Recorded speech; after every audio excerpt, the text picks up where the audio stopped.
Welcome to Navajo Plying on a Spindle. I have a beautiful tricolor roving, orange, brown, and green, and I want to try to maintain the integrity of the colors, and therefore I've chosen to Navajo Ply. And I'm demonstrating this technique especially for Lisa, and Lisa, I'm hoping you're feeling much better.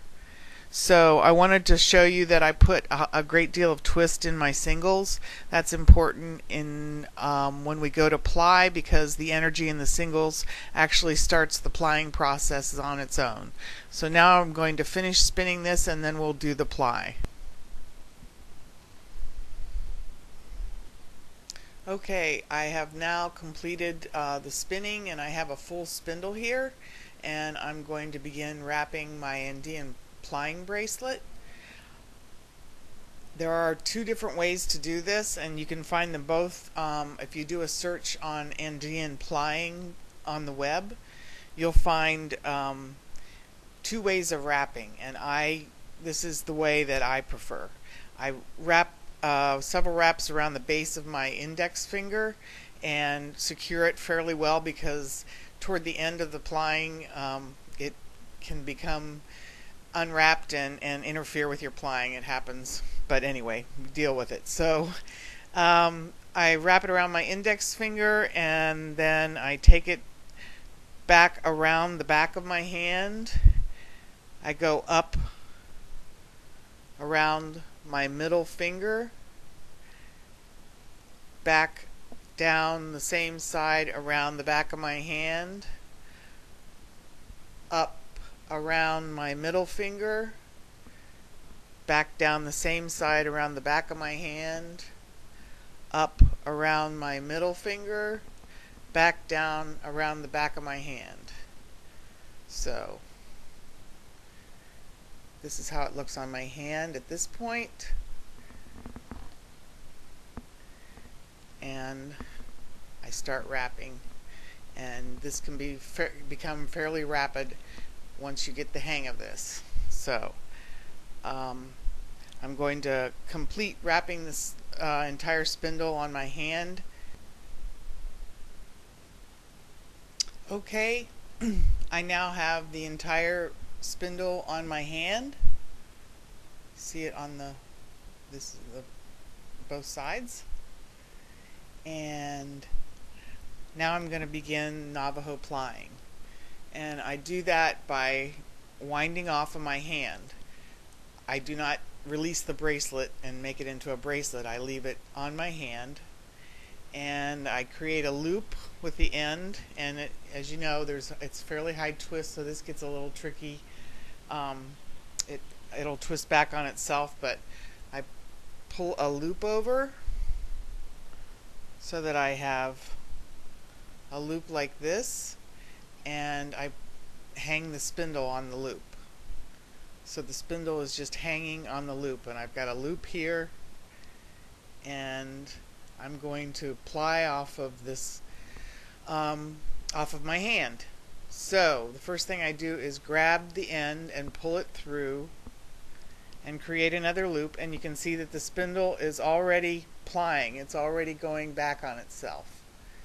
So I allow that twist to go in, and I pull another loop. And it's a little tricky at the beginning because you've got an end there that you want to be careful with. So we get that twist going in, and then I just pull loops off of my hand.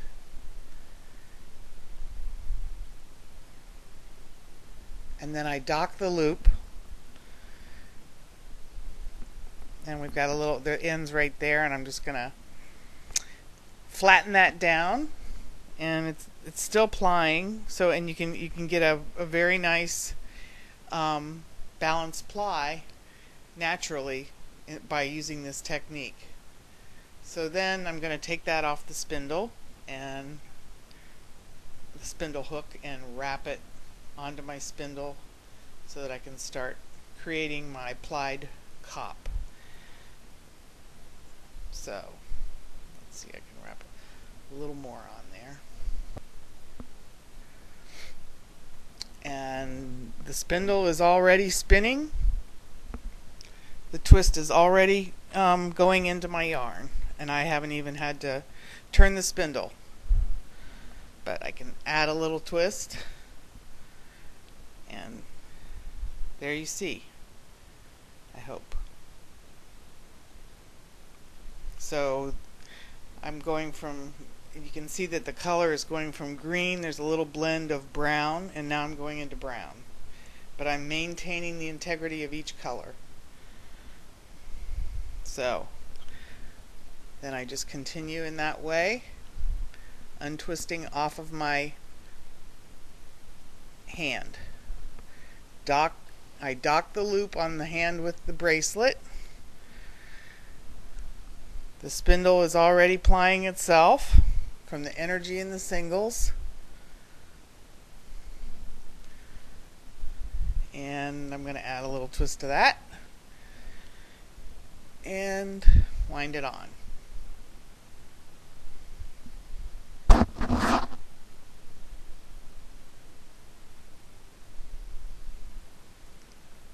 And then you want to hook on just below. Don't get too excited there, and hook it on just below where your docked loop is. Okay, I've got the loop back in my right hand, and whoops, we're doing a little unplying right there, but we're gonna start pulling the chains through the loops. Each pull through creates another loop, and it's plying back on itself as I do this.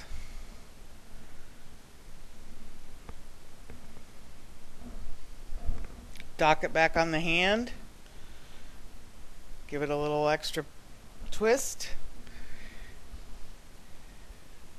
and wind it on the spindle.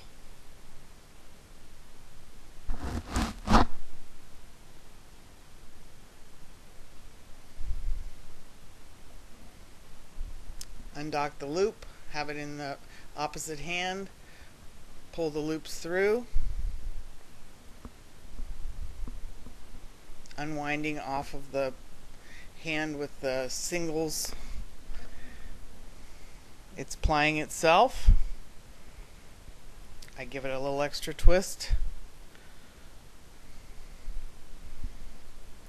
End up with a lovely yarn, and wind it onto the spindle.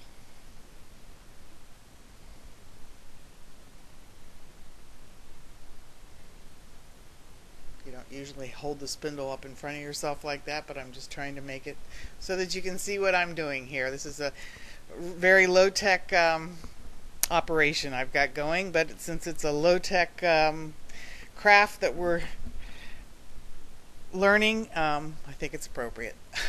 So there you have it. Now I'm going to wind that on, and that's really all that there is to do. I want to thank Clotho's Children in Richmond, Virginia. It's a fabulous spinning guild here. I've learned a great deal from them in the last 2 years and spent some wonderful hours learning from them.